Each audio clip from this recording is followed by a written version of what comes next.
You're listening to the I Love You Keep Going podcast with George Haas. For more information, please visit our website at www.mettagroup.org. That's www.mettagroup.org. So welcome, everybody. This is I Love You Keep Going. I have to say that again.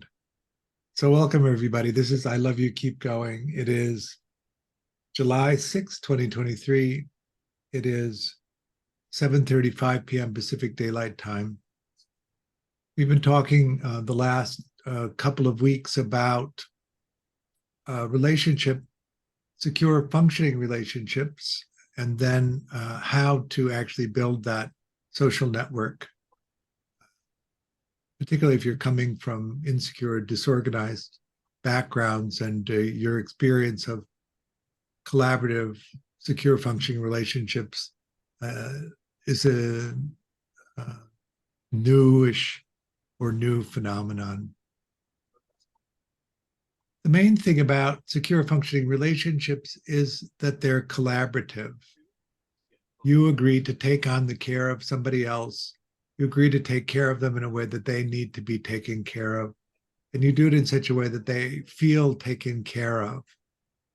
And they agree to take care of you in the way that you need to be taken care of. And they do it in such a way that you feel taken care of. And so you take on each other's care.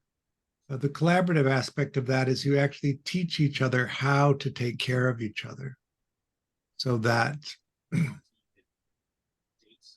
not stumbling in the dark in that sense.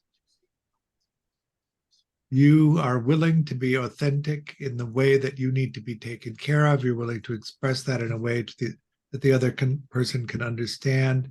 And then you help them develop the skill set that they need so that they can take care of you in a way that settles your sense of needing care. John Bowlby famously said, "You're only as needy as your unmet needs." And so what you're doing there is figuring out what those needs are and taking care of them so that you have a well taken care of partner. Or the way to put that is you have a well taken care of caregiver, since their responsibility to you is to take care of you. So they see what it is that you need, they take care of it, and so that your needs are also met. So you're living in a social contract with someone else or with a group of people where your needs are largely met and their needs are largely met.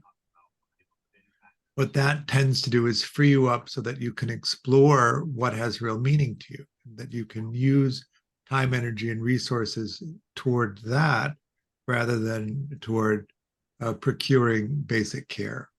That will making sense why that would be useful. I like Robin Dunbar's research, and what he discovered was that the most common orientation of relationship in the West is somebody who has one primary relationship, no close circle of friends, and then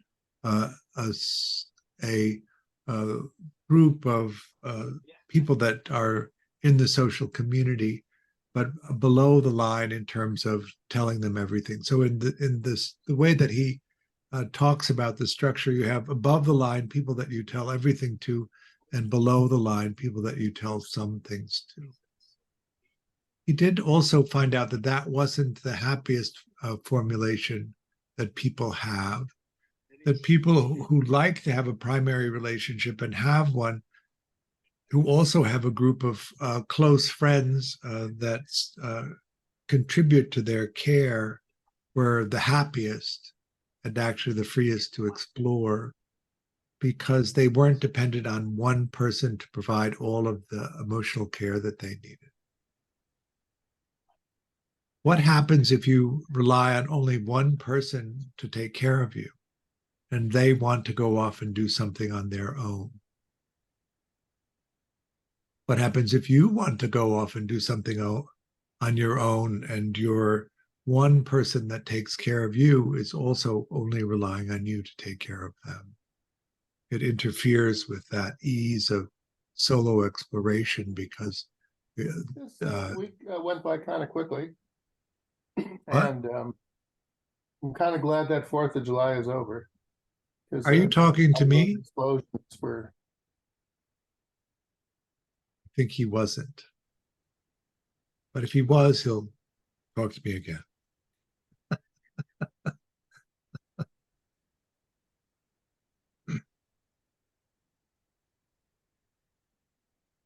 One of the things that was interesting to me about Dunbar's work is the idea of how many people do you need to know to feel taken care of and supported so that you can explore.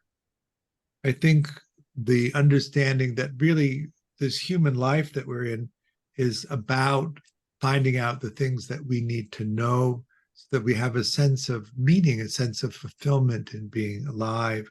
And the better that we are at doing that, the more worthwhile this strange experience of being human is. I was walking Lucy the dog earlier today, and I was quite in awe at this whole thing that we've made.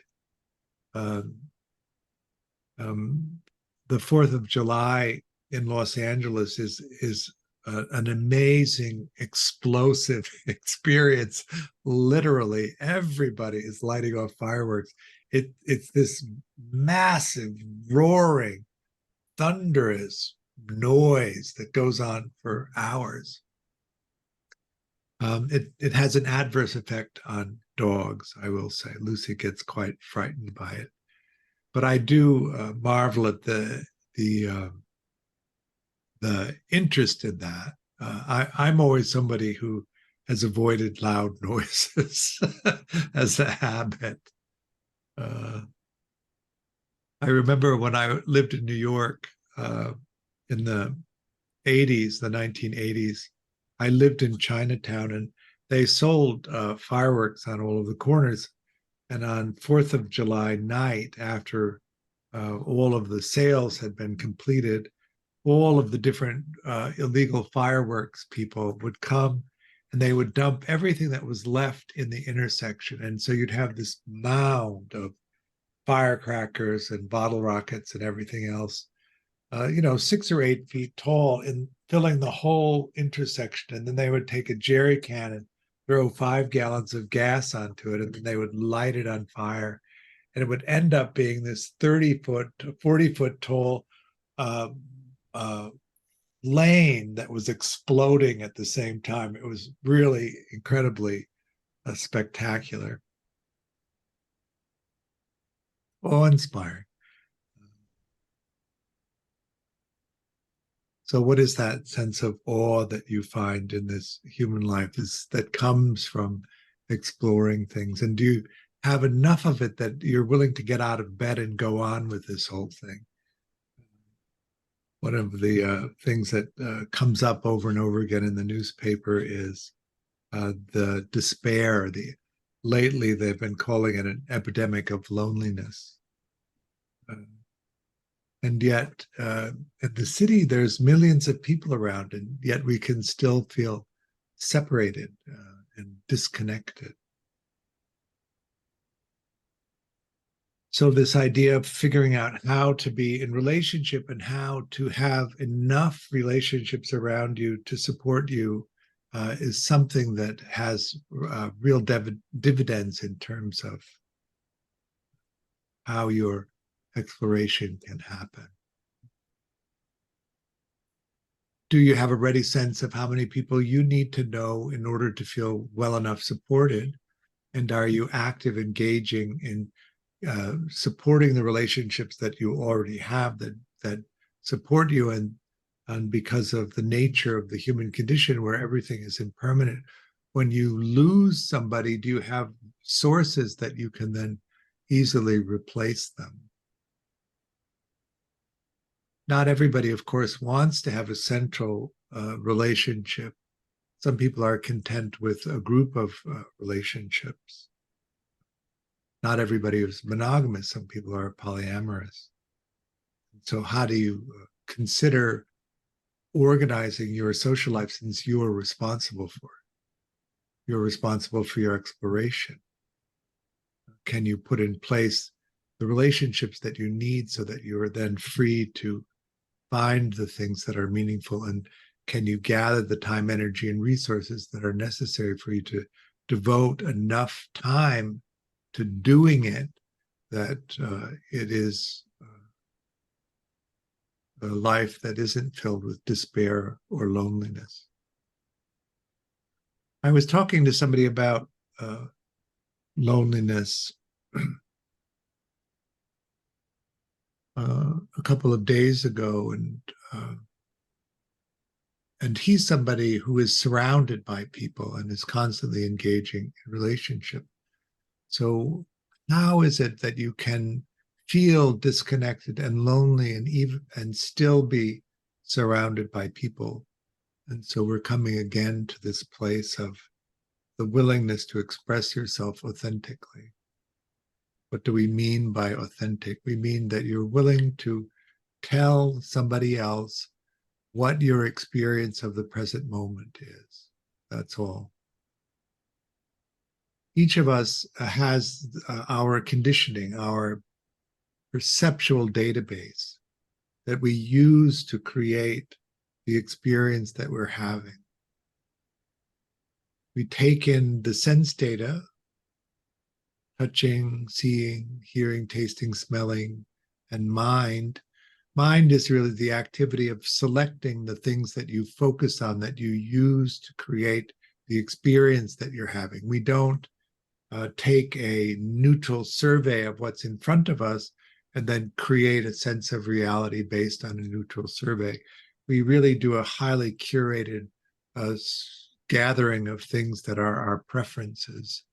And then we use that highly selected sense group to create the experience of conceptual reality. And if you don't mentalize well enough, you don't compare what's actually there to your preferred version of what's there.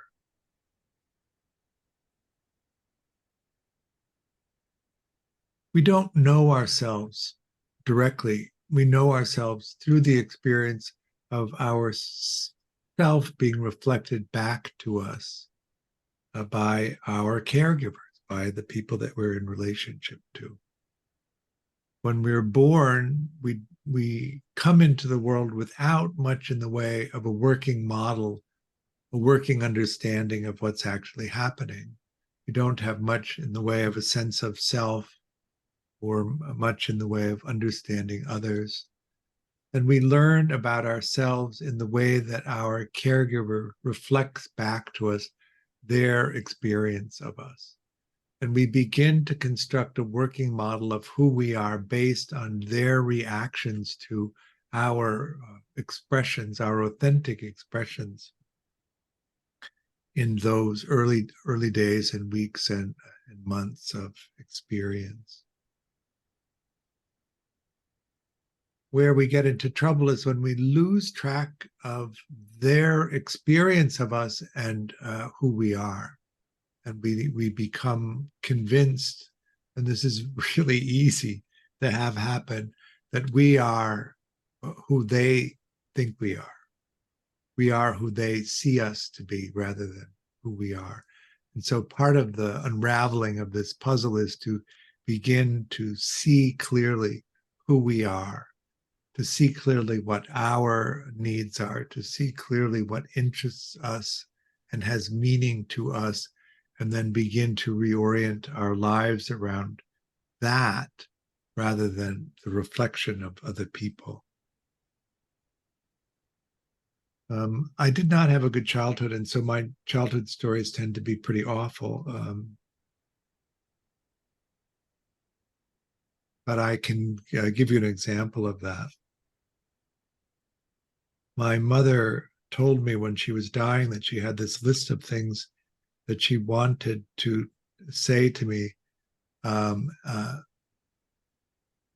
so that she could get it off her chest, and that she hoped that I would consider them and then forgive her. And one of the things that she said was that when I was an infant, I was quite colicky and I would cry and cry and cry. And there was nothing that she could do to quiet me down. And so what she did was she put me in the back of the closet and buried me with clothes until she couldn't hear me crying. And that was what she was able to do in that moment. I'm going to guess that she was in a postpartum depression. This would have been the 1950s, and I don't think they had enough support. Certainly not somebody else in the household that would provide care. And I thought of myself as an infant that was a few weeks old, and what I must have thought being buried under a pile of laundry about the nature of the world. This is the earliest uh, formation of that working model of what you can expect from the world, and then also what I might expect in terms of care from other people. I said to her that I forgave her, that it must have been difficult for her to have felt the need to do it, and must have been difficult to carry it all those years. And she said that her response to me saying that was that the most surprising thing about it was that it worked. I stopped crying. Now, what you understand about the nature of neglect of children is that there's a cycle that they go through. The first thing kids do, infants do to get care is they look as cute as they can. They put this big smile on their face and they sort of vibrate with this lovely energy.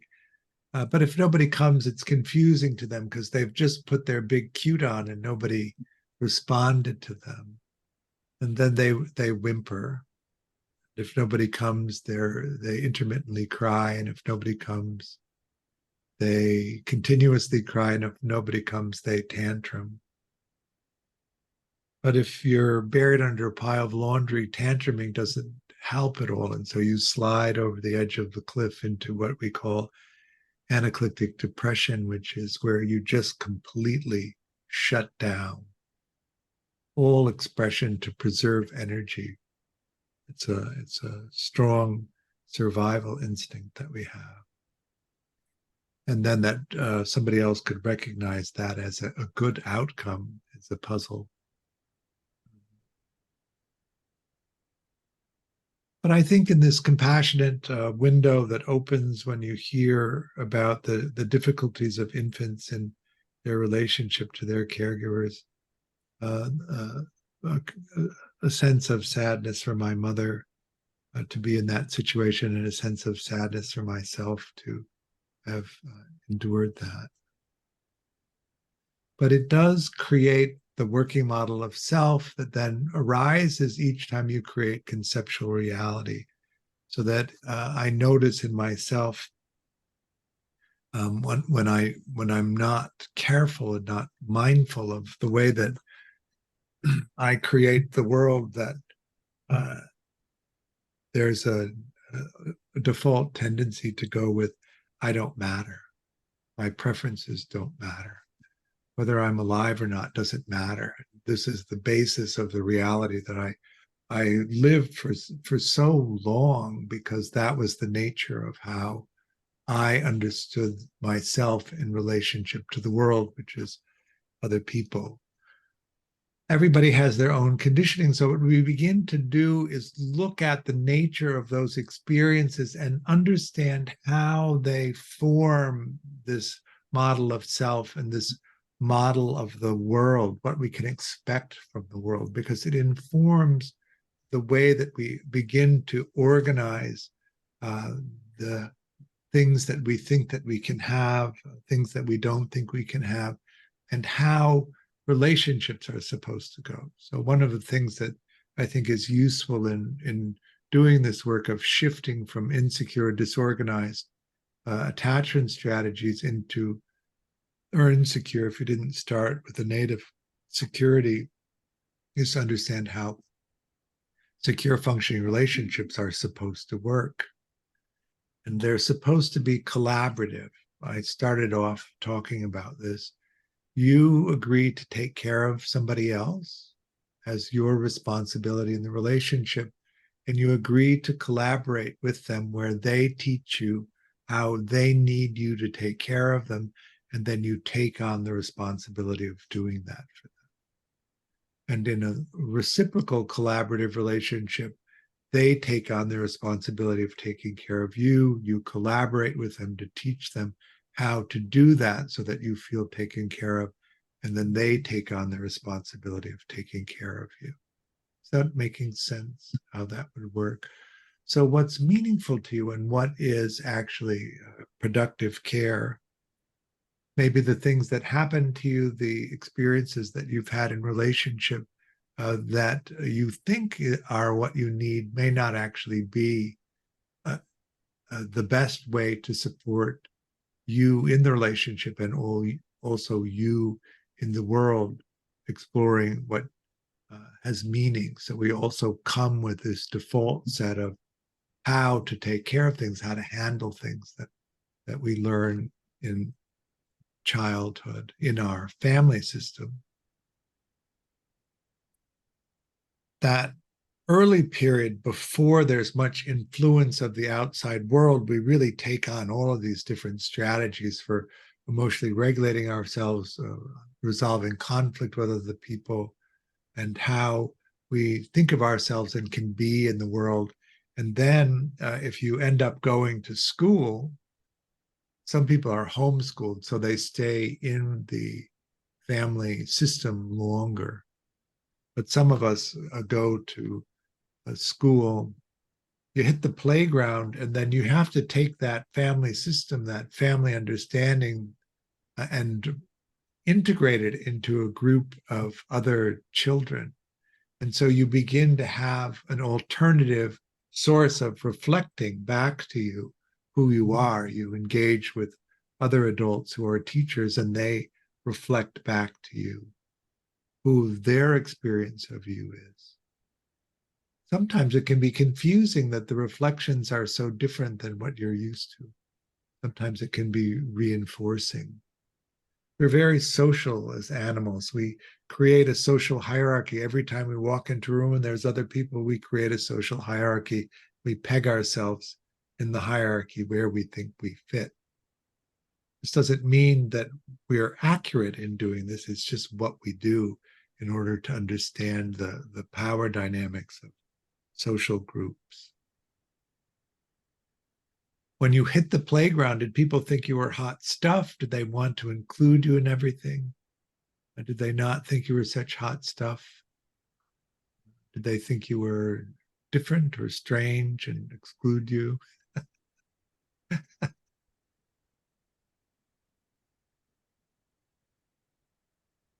I'm dyspraxic. Do you know what dyspraxic is?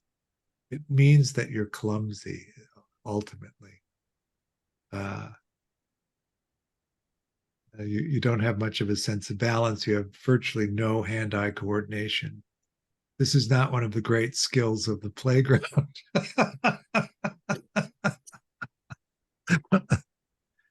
When you can't play sports very well, team sports, for instance, they have less interest. So,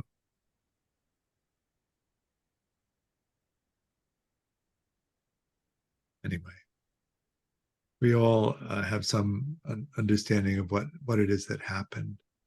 And it has a tendency to reinforce the view of ourselves and also reinforce the view of the world.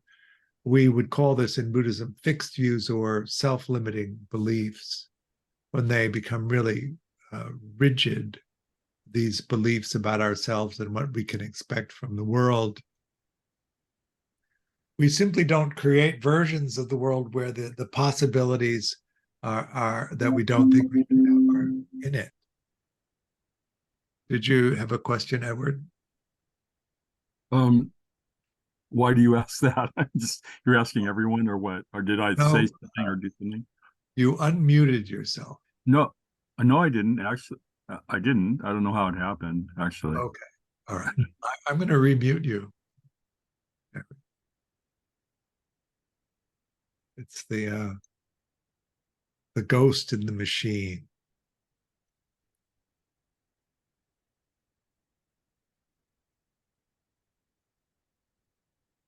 So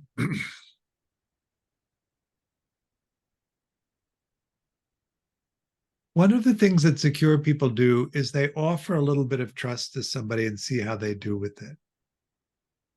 If they do well with it, they offer them a little bit more trust. And so that there's this slow development of relationships where you offer somebody some trust, see whether they're reliable, see whether they do what they say they're going to do, see if they don't do what they say they're not going to do, with low value asks. And if they do well, you can increase the value. And over time, what you find is you begin to select people that are reliable, who do what they say and don't do what they say they're not going to do. And they do it consistently enough so that you don't have to worry about it. That's that sense of security that comes in.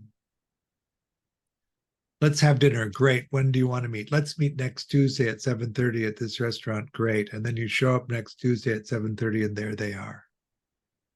Don't even have to think about it because they're reliable and they do what they say. They don't do what they say they're not going to do. That's very different than an insecure relationship where you have to worry about it. You have to text twice a day to make sure they're still coming for 4 days, because you can't hold the abandonment anxiety if they don't come. When they walk through the door, there's a blast of dopamine that just sends you flying because they've actually shown up, or they don't show up. And then you're dashed on a blast of endorphins to kill the emotional pain that comes up from them not coming. That's very different than this security plane, which is very even, very level. One of the complaints that insecure and disorganized people have about secure functioning relationships is that they're boring.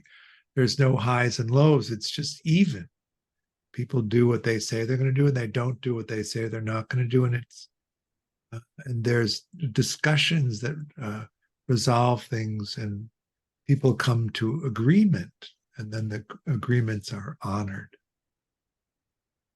So when you're moving from insecure, disorganized relationships toward earned security, that's what you're really looking for. Because the emotional regulation of the abandonment terror is so difficult for insecure and disorganized people, they tend to rush into intimacy too fast without actually evaluating whether the person they're rushing into relationship with is going to show up for them, because they can't bear the abandonment experience. Is that making sense?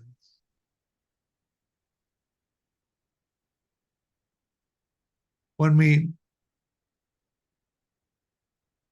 just examine our culture without too much investigation, we can easily understand that relationships are the center of meaning in life.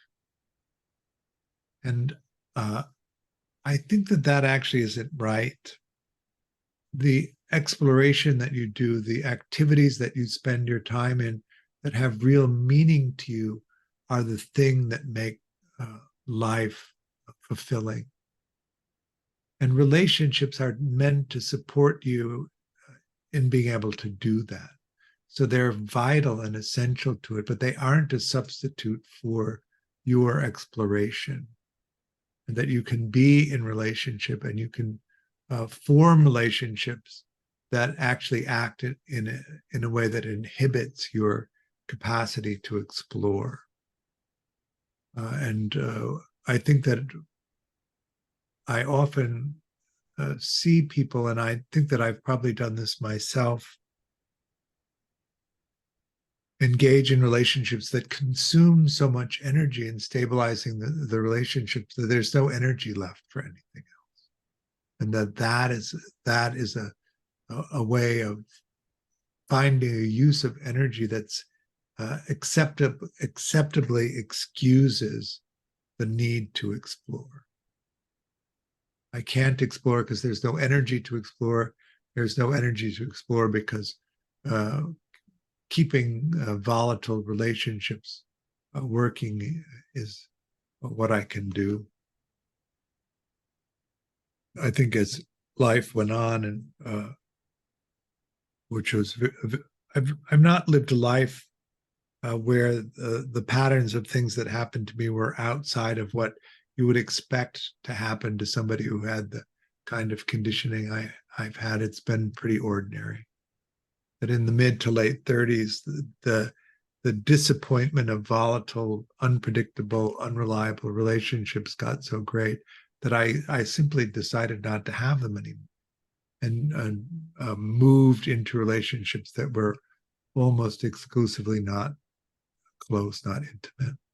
I had a circle of friends, but not any particular group of friends or any romantic entanglements. This is a pretty ordinary outcome for disorganized people, which is how I started.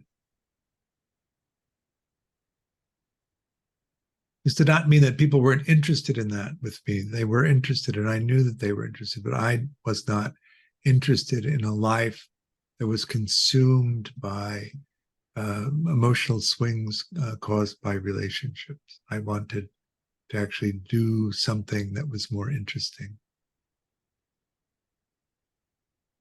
I do, however, find that the autoregulation experience is really very inefficient in regulating. And so you don't get that much done, even though it takes a really long time. Much better to have intimate, vital relationships that really are organized around supporting your exploration. The example of that I always have is I wrote a book called The Lower Manhattan Dormitory Effect, which is a memoir of the year 1979 in New York. It took me 12 years to write it because the anxiety of writing it would get so great, I would have to stop writing it. And then I've written another book called Punch Outs, which I wrote in 2 years because I resolved the problem of insecurity and formed relationships that were regulating. Whereas it might take me 2 weeks to regulate myself if I were distressed on my own. I can do it in 20 minutes over the phone. I mean, it's so completely different when you can begin to form these kinds of relationships. So that's why this attachment piece is so resonant with me, and I think also with people who came out of their childhood experiences with their less than ideal childhood experiences, trying to understand this world that we live in. How could this be right? I didn't really have that thought, I don't think, as I say it. I was so frightened of being rejected and abandoned that I was very compliant in what people needed from me, and very reticent to make any demand at all because I was so afraid that it would be too much. But each of you have your own conditioning, and each of you have arrived at an accommodation to what happened. And so you need to look at your own accommodations to the world. It is possible to dissect the way that you create the experience of reality and move it into a place that's more in line with what's actually happening. Cindy? I just wanted to ask real quickly, because I had a very similar experience to what you described. I had colic as a baby, and my mother was overwhelmed and couldn't handle it. And so the story I heard is what she put me out in a bassinet on the front porch and hoped somebody would pick me up. Oh, And how long did she leave you there?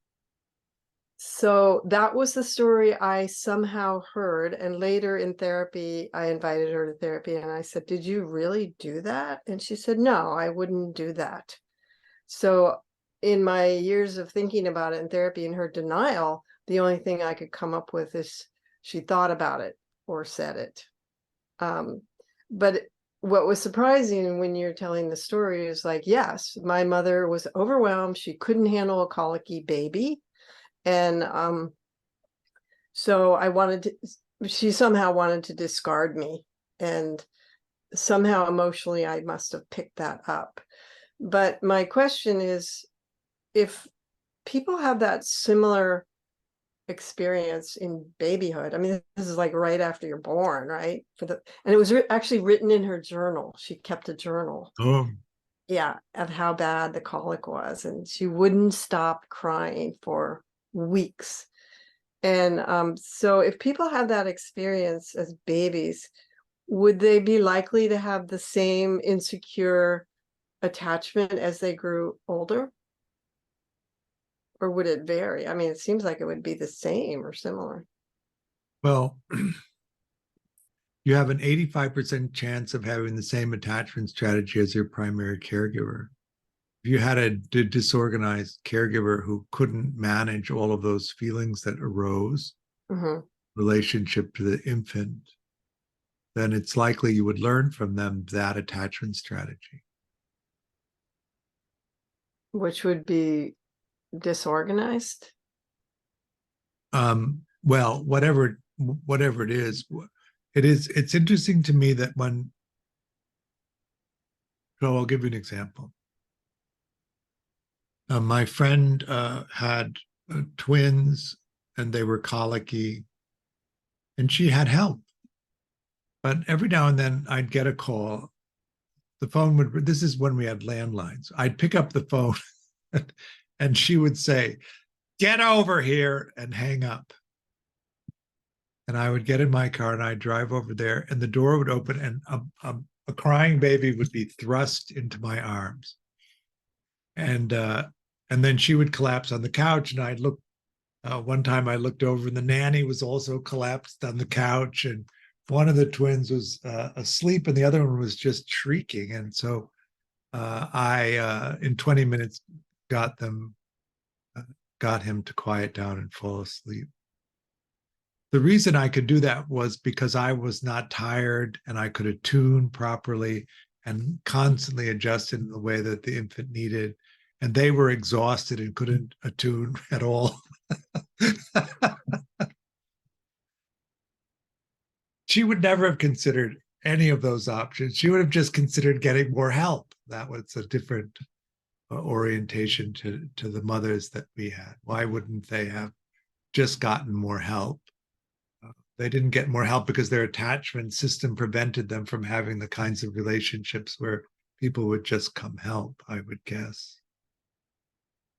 And that's how it's then handed down to us. But what do you make of that early experience of an infant whose need is to be comforted because the physical experience of the body is painful, and then having a caregiver who isn't able to meet the needs of the infant? Then we're at the crux of attachment.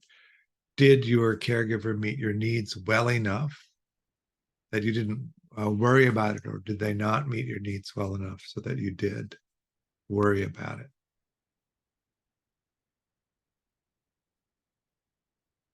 Yeah, in my case, there was an Aunt Grace who came and was the only one who could soothe me. So at least I had that. I don't remember her. I was an infant. I don't even know who Right. she was, but there was somebody that, for a while anyway, that the infant could be passed over to and could soothe me, whatever One of me the had. Yeah. one of the difficulties of the nuclear family, of course, is you run out of adults really fast, Yeah. faster than the care of the child is met. So the allo parenting situation tends to be helpful with that. Right. There's lots of adults around who can help. Taking care of a newborn infant is a lot of work. it's stressful and exhausting, and if you don't have enough help, it isn't even surprising that a child's need will not be met.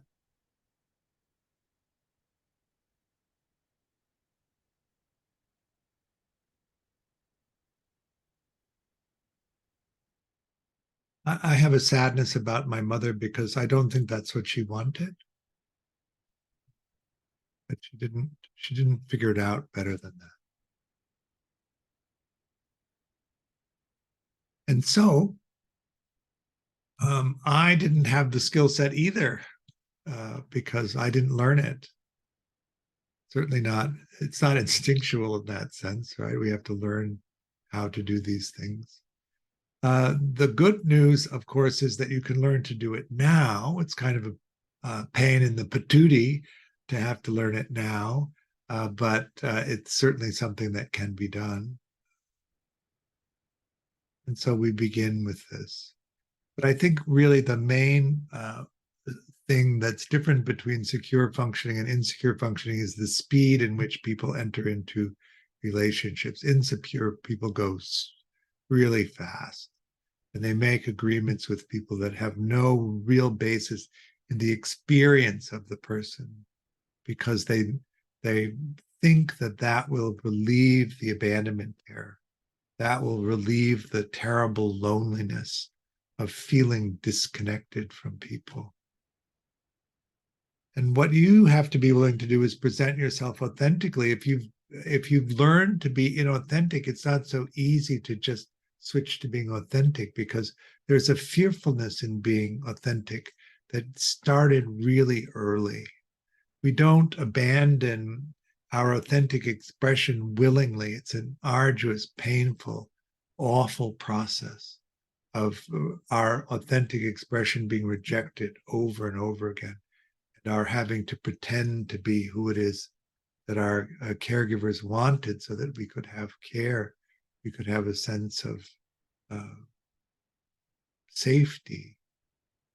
And so when you begin to express yourself authentically, that expression is accompanied by the fearfulness of conditioning that is associated with it. So we begin this process of authentic expression, and then seeing how that is experienced by someone else.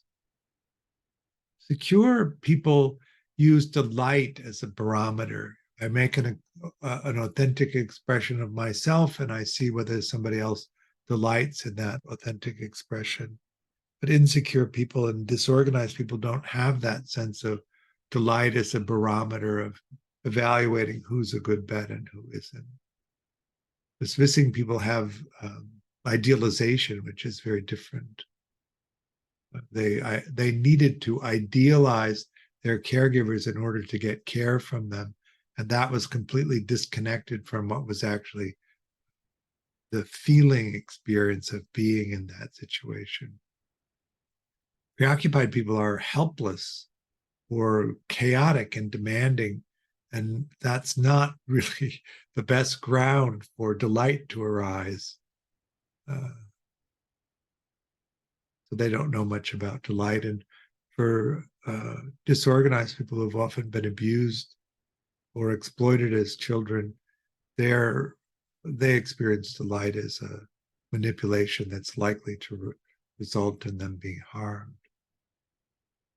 So we also have to repair delight as one of the currencies.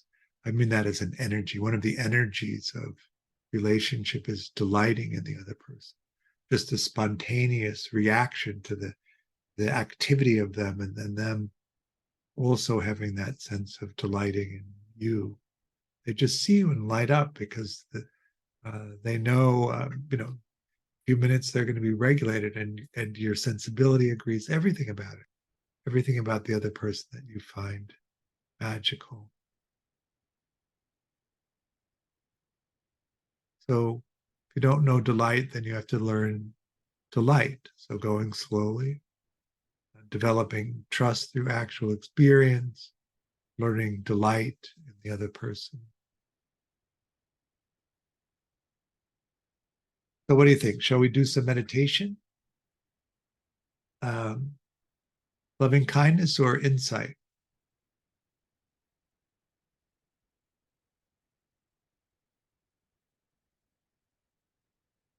You can put your votes in the chat. Or Carol, did you have a? Oh, insight. Okay. This is one vote baseball. My vote is loving kindness. Huh? My vote is loving kindness. So we have 2 for loving kindness. What else?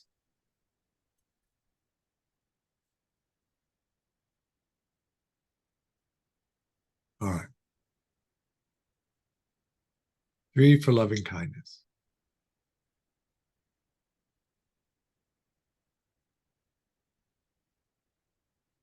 All right. 4 for loving kindness. Sold for loving kindness. 5 for loving kindness. 6. All right.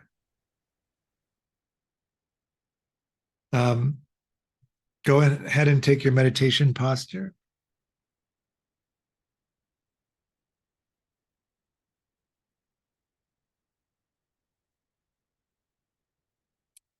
I can get this bell to ring.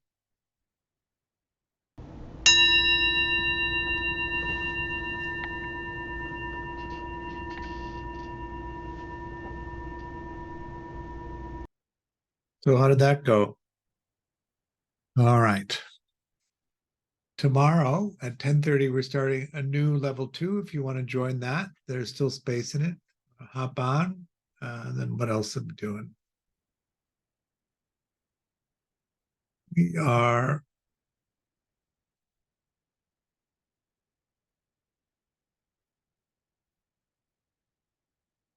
We're starting another level 1 on August 5th.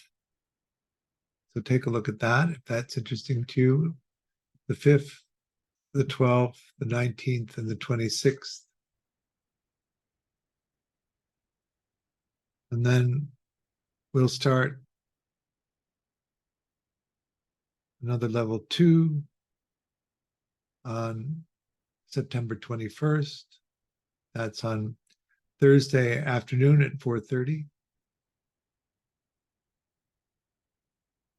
Then we're going to do yet another level 1 starting on October 7th.